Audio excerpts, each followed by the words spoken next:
श्री स्वामी समर्थ.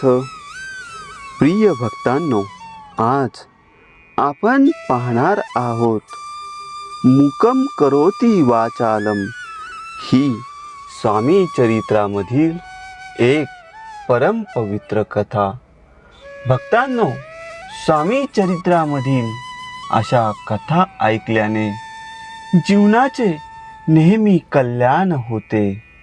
अशा या परम पवित्र कथेला सुरुवात करण्यापूर्वी कमेंटमध्ये श्री स्वामी समर्थ असे लिहून स्वामींचे आशीर्वाद मिळवा. श्री स्वामी समर्थ. मैदर्गी हे अक्कलकोट जवळील गाव. तेथे एक स्वामींचा निस्सीम भक्त ब्राह्मण राहत होता. त्याला 2 मुलगे आणि 3 मुली अशी अपत्य होती. दैवयोगाने ती 5ही मुले वेडसर होती. त्यापैकी मन्याबा नावाचा मुलगा वेडा तर होताच, पण मुकाही होता. परंतु तो स्वामी सेवा मात्र मनापासून करीत असे. त्या ब्राह्मणाने आपली ही व्यथा स्वामींना कधी सांगितली नाही. दुर्दैवाने तो ब्राह्मण पत्नी व 4 मुले एका साथीच्या रोगात तडकाफडकी इहलोक सोडून गेली. फक्त हा मन्याबा नावाचा वेडा मुका वाचला होता. तो वेडा मुका असूनही त्याला काहीच समजत नव्हते. तो आता निराधार झाला होता. त्याला कोणाचा आधार नसल्यामुळे त्याचे पुष्कळ हाल होत असत. स्वामींना हे अंतर्ज्ञानाने समजले आणि स्वामींनी ह्या मन्याबाला आधार द्यायचे ठरविले. मैदर्गीहून काही भक्त स्वामींच्या दर्शनाला अक्कलकोट येथे येण्यास निघाले. तेव्हा स्वामींच्या प्रेरणेने ते वेड्याला अक्कलकोटला घेऊन आले. तेथे त्यांनी दर्शनाला जाताना त्याला बरोबर नेले व स्वामींच्या पायावर घातले. तेव्हा स्वामींनी त्याच्याकडे करुण नजरेने पाहिले व म्हणाले, अरे वेड्या, ह्या शहाण्यांच्या जगात तुझे कसे होणार?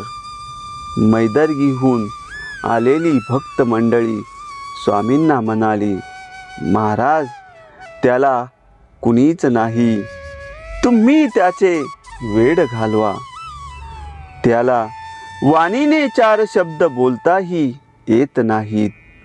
त्यावेळी महाराज काहीच बोलले नाहीत. त्या मंडळींनी त्या वेड्या मुलाला परत स्वामींच्या पायावर घातले व सर्वजण परत मैदर्गीला निघून गेले. त्या दिवसापासून तो मन्याबा स्वामींच्या अलोट कृपाछत्राखाली वाढू लागला. एक दिवस अचानक तो बोलू लागला.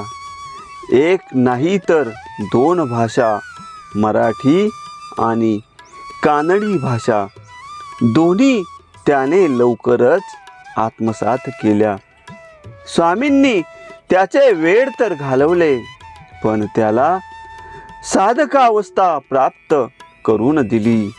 तेव्हापासून स्वामींच्या नामस्मरणात तो अष्टप्रहर दंग राहू लागला. स्वामींची निस्सीम सेवा करू लागला व स्वामी कृपेने त्याला सिद्धी प्राप्त झाल्या. त्याची गावात प्रतिष्ठा वाढली. सुकलेल्या बीजापासून वटवृक्ष निर्माण झाला. लोक त्याच्याकडे येऊन त्याला प्रश्न विचारू लागले.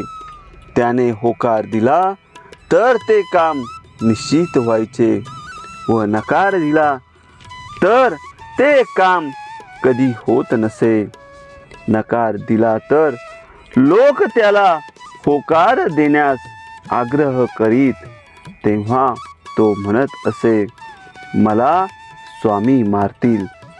वास्तविक त्याला बाकी काहीच समजत नसे, परंतु वाणीने तो सर्व बरोबर बोलत असे. स्वामींनी त्याला जगण्याचे साधन दिले होते, कारण त्याला गावात मान्यता प्राप्त झाली होती व तो सिद्ध पुरुष म्हणून ओळखला जाऊ लागला.